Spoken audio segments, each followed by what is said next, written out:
हाँ बच्चों, हम लोग है क्वेश्चन नंबर 8। अभी ये क्वेश्चन में क्या दिया है हम लोग देखते हैं, ठीक है। बोला है Dara Singh prepares his accounts as on 31st March every year. Due to some unavoidable reasons, stock taking could be done only on 15th April 2018. मतलब स्टॉक कब लेना चाहिए था? 31st March 2018 को लेना चाहिए था, लेकिन लेट हुआ और लिया कब? 15th April 2018 को लिया, मतलब लेट लिया, 15 दिन के बाद लिया। और जब स्टॉक टेकिंग लिया उस दिन फिजिकल स्टॉक था, फिजिकल स्टॉक 15 अप्रैल को एज ऑन 15th April 2018 था 60,500, correct. Following information is provided for the period between 31st March 2018 and 15th April 2018। मतलब इसके बीच में जो ट्रांजैक्शंस हुए वो आपको दिए हैं। उसमें से पहला ट्रांजैक्शन है सेल्स 45,590। कितना है? 45,590।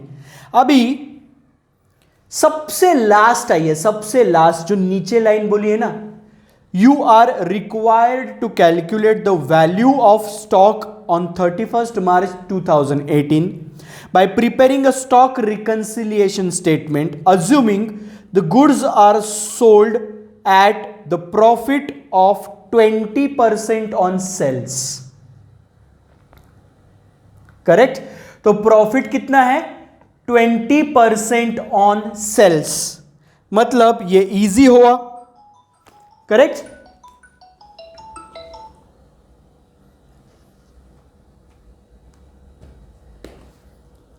हेलो, हाँ बोलना।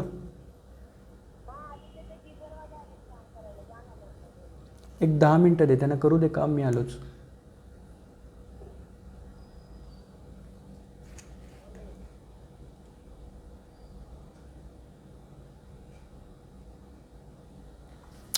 क्लियर? तो यहां पे तो कैलकुलेशन बहुत ही इजी है। सेल कितना दिया है? सेल 45,590, 45,590 ये सेल है। एंड प्रॉफिट क्या बोला है? ऑन सेल ही बोला है, तो इसका 20% प्रॉफिट। तो हमें हमेशा क्या चाहिए? कॉस्ट। तो ये इसका -20% कीजिए 45,590 का, तो 9,118 आएगा प्रॉफिट। 20% प्रॉफिट किसका प्रॉफिट है? प्रॉफिट ऑन सेल बोला है, 20% ऑन सेल। तो सेल है 45,590, उसका 20% निकाला, ये वो माइनस करेंगे सेलिंग प्राइस से, तो मिलेगा कॉस्ट। तो कॉस्ट आएगा 36,472, 472, यह है कॉस्ट। क्लियर? तो इतने रुपए का माल 31st मार्च के बाद बेचा, क्लियर। लेकिन वो 31st मार्च को गोडाउन में था, 15th अप्रैल को गोडाउन में नहीं था, लेकिन 31st मार्च को वो गोडाउन में था। इसीलिए 31st मार्च के हिसाब से जो क्लोजिंग स्टॉक लिया जाएगा या जाता था, उसमें ये 36,472 का माल इंक्लूड होना चाहिए था। लेकिन 15th अप्रैल को जब स्टॉक लिया तो ये इंक्लूड नहीं था, मतलब इसमें 36,472 इंक्लूड नहीं है। लेकिन 31st मार्च के हिसाब से अगर मैं क्लोजिंग स्टॉक लेता था तो ये इंक्लूड होता था। इसका मतलब 31st मार्च के हिसाब से जो क्लोजिंग स्टॉक आना चाहिए उसमें 36,472 इंक्लूड होने चाहिए। लेकिन 15 अप्रैल को जो क्लोजिंग स्टॉक लिया 60,500, इसमें ये इंक्लूड नहीं है, तो अभी मैं इंक्लूड करूंगा। Add sales made after year end 36,472। Clear? ये था एडजस्टमेंट नंबर 1। बाद में बोला है परचेस 16,710, 31 मार्च के बाद परचेस किया। इसका मतलब 31 मार्च को 16,710 का माल था ही नहीं, वो परचेस किया ही नहीं था। वो परचेस कब किया इतने रुपए का माल? 31 मार्च के बाद। इसीलिए 15 अप्रैल को जब मैं गोडाउन में गया तो इतने रुपए का माल मुझे दिखाई दिया, इसीलिए ये अमाउंट 60,500 में इंक्लूड है। लेकिन 31 मार्च के हिसाब से वो इंक्लूड नहीं होनी चाहिए, क्योंकि 31 मार्च तक तो ये परचेस किया ही नहीं था, तो क्लोजिंग स्टॉक में नहीं आना चाहिए। लेकिन 60,500 में दिख रहा है, तो अभी मैं माइनस करूंगा, क्योंकि 31 मार्च के हिसाब से वो परचेसेस है ही नहीं, तो क्लोजिंग स्टॉक में आना ही नहीं चाहिए। तो ये जो 60,500 में ये जो इंक्लूड है वो अभी मैं माइनस करूंगा।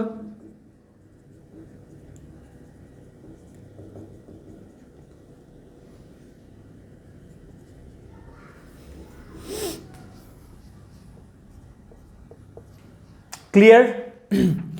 बाद में बोला है सेल्स रिटर्न। सेल्स रिटर्न कितना बोला है? 1200 रुपया। क्लियर? सेल्स रिटर्न 1200 रुपया, यह है सेलिंग प्राइस। इसमें से 20% ऑफ सेल्स माइनस करेंगे प्रॉफिट, सो माइनस 20% प्रॉफिट। तो 240 माइनस करेंगे तो 960 इज कॉस्ट। तो जिस माल का प्राइस 1200 है उसका कॉस्ट है 960। करेक्ट? तो सेल्स रिटर्न कब हुआ? 31 मार्च के बाद। मतलब 960 रुपए का माल 31 मार्च के बाद आया रिटर्न। तो 31 मार्च तक तो वो आया नहीं था, तो 31 मार्च के क्लोजिंग स्टॉक में ये 960 रुपया रिटर्न वाला अमाउंट नहीं दिखना चाहिए। तो लेकिन जब मैंने 15 अप्रैल को स्टॉक लिया तो ये 960 रुपए का माल दिखाई दिया, इसीलिए ये 60,500 में 960 इंक्लूड है। लेकिन इंक्लूड नहीं होना चाहिए क्लोजिंग स्टॉक में, क्योंकि ये सेल्स रिटर्न 31 मार्च तक तो हुआ ही नहीं था। तो ये 960 रुपए का माल 31 मार्च के क्लोजिंग स्टॉक के हिसाब से होना ही नहीं चाहिए, क्लोजिंग स्टॉक में इंक्लूड होना ही नहीं चाहिए। लेकिन 60,500 में वो इंक्लूड है, तो अभी मैं क्या करूंगा? माइनस।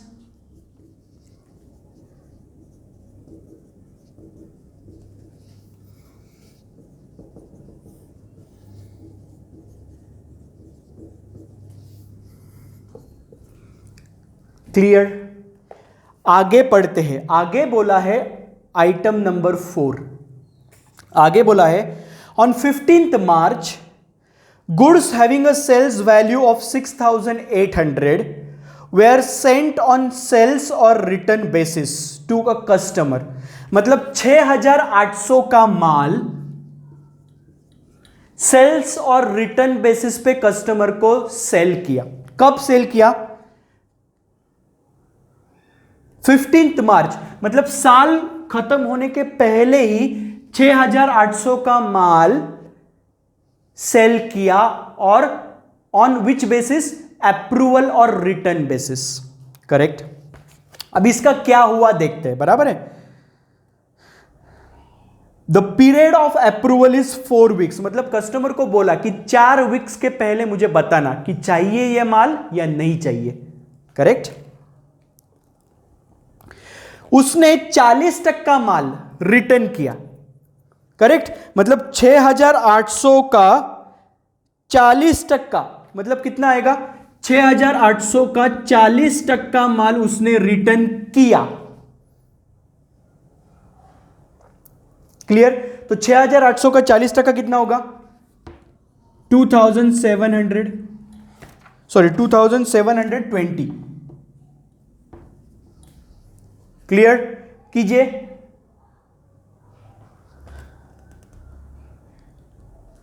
एक मिनट, कैलकुलेशन करके देखते हैं हम लोग, ठीक है। 6,800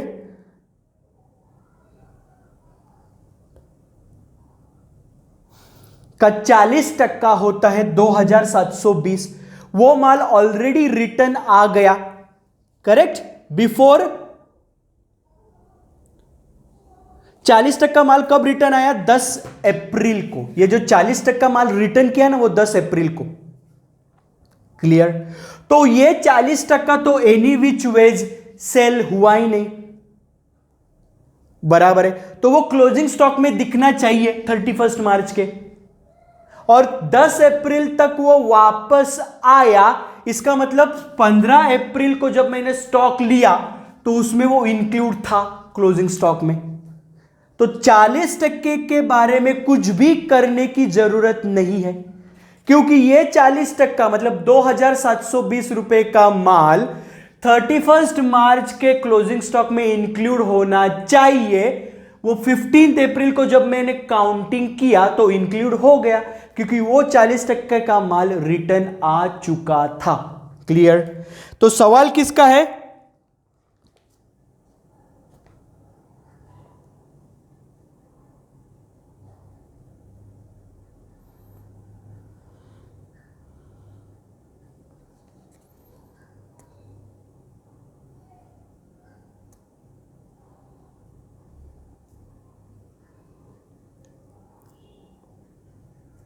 सवाल है 60% के माल का।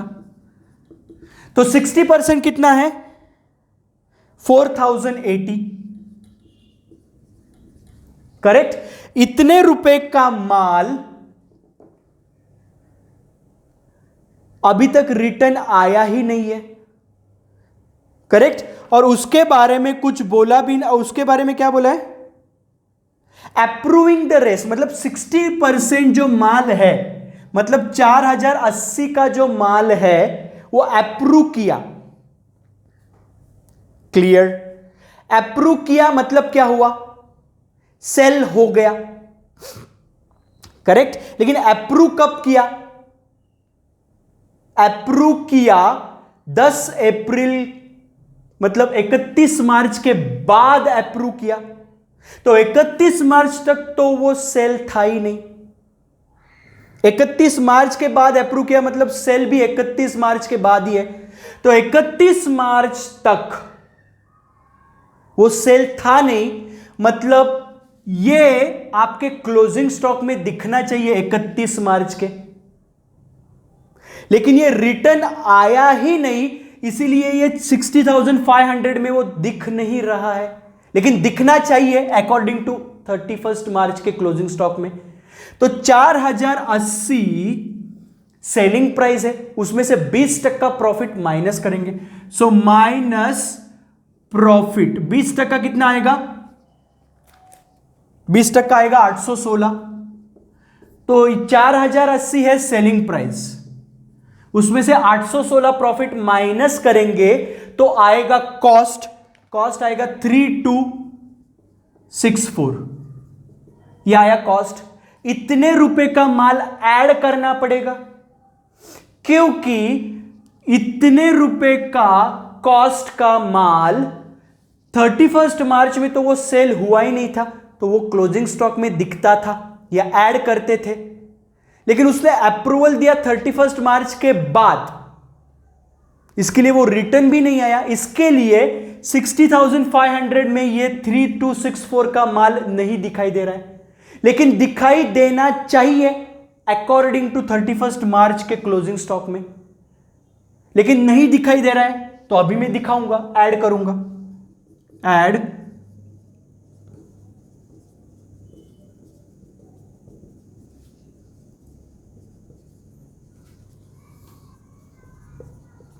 ऐड करना है, ऐड।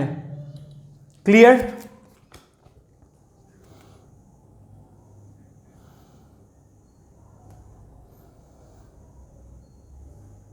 नेक्स्ट आगे बोला है पांचवा adjustment, mister Dara Singh had received a goods costing ₹8,000 in the March for sale on consignment basis. मतलब किसी दूसरे आदमी ने दारा सिंह को कितने रुपए का माल, 8,000 रुपए का माल, 8,000 रुपए का माल कंसाइनमेंट सेल पे बेचा था। मतलब दूसरे आदमी ने 8,000 रुपए का माल दारा सिंह को दिया बेचने के लिए दूसरों को। करेक्ट? अब ये 8,000 रुपए का माल जो आया मार्च महीने में, उसका क्या हुआ देखते। पहले तो एक चीज समझ लो, ये जो माल है 8,000 रुपए का, ये दूसरे किसी ने दारा सिंह को दिया है बेचने के लिए। तो अगर ये माल बेच नहीं पाया तो ये माल दारा सिंह की प्रॉपर्टी नहीं है। ये बचा हुआ माल किसकी प्रॉपर्टी है? जिसने ये माल दारा सिंह को दिया उसकी प्रॉपर्टी है। करेक्ट? तो ये 8,000 में से कितने रुपए का माल दारा सिंह ने बेचा वो देखते हैं। 20% of the goods had been sold by 31 March. मतलब इसका 20%, मतलब 1,600 रुपए का माल 31 मार्च के पहले वो बेच चुका था। 40% बाय 15 अप्रैल, मतलब 2,400 रुपए का माल 15 अप्रैल के पहले बेच चुका था। तो कितने रुपए का माल बेचा नहीं? स्टॉक टेकिंग कब किया? 15 अप्रैल को स्टॉक टेकिंग किया। तो 15 अप्रैल के पहले 1,600 और 2,400 रुपए का माल बेच चुका था। मतलब कितना हुआ वो? 40%। Okay, 40% of 800। तो 15 अप्रैल के पहले 40%, मतलब 3,200 रुपए का माल बेच चुका था बिफोर 15 अप्रैल। तो 15 अप्रैल के पहले 8,000 में से 1,600 और 3,200 रुपए का माल वो बेच चुका था। तो कितने रुपए का माल उसके पास पड़ा था 15 अप्रैल के दिन? 3,200 रुपए का माल उसके पास था 15 अप्रैल के दिन गोडाउन में। तो जब मैं स्टॉक लेने गया तो ये भी काउंट किया होगा 3,200। तो ये 3,200 रुपए का माल भी 60,500 में इंक्लूड है। लेकिन मैंने ऑलरेडी बोला है ये जो अनसोल्ड स्टॉक है ये दारा सिंह की प्रॉपर्टी नहीं है। किसकी प्रॉपर्टी है? जिसने ये माल दिया उसकी प्रॉपर्टी है। क्लियर? तो गलती से ये 3,200 रुपए का माल इंक्लूड हुआ है क्लोजिंग स्टॉक में 60,500 में। लेकिन ये प्रॉपर्टी दारा सिंह की है ही नहीं, तो इसको माइनस करना पड़ेगा। So minus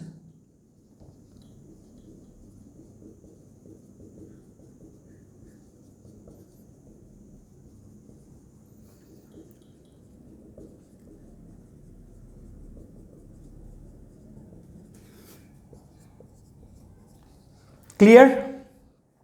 yes. तो बाकी सब कुछ हो चुका है। तो क्लोजिंग स्टॉक कितना आएगा? क्लोजिंग स्टॉक आएगा 79,366। इतना आना चाहिए closing stock in the balance sheet as on 31 March 2018। Clearly समझा कैसे किया स्टॉक रिकंसिलिएशन स्टेटमेंट? यस। तो ये था क्वेश्चन नंबर 8। ठीक है, तो ये था इन्वेंटरी वैल्यूएशन। पहले क्वेश्चंस किए फीफो एंड वेटेड एवरेज के हिसाब से, और बाद में क्वेश्चंस किए स्टॉक रिकंसिलिएशन स्टेटमेंट पे।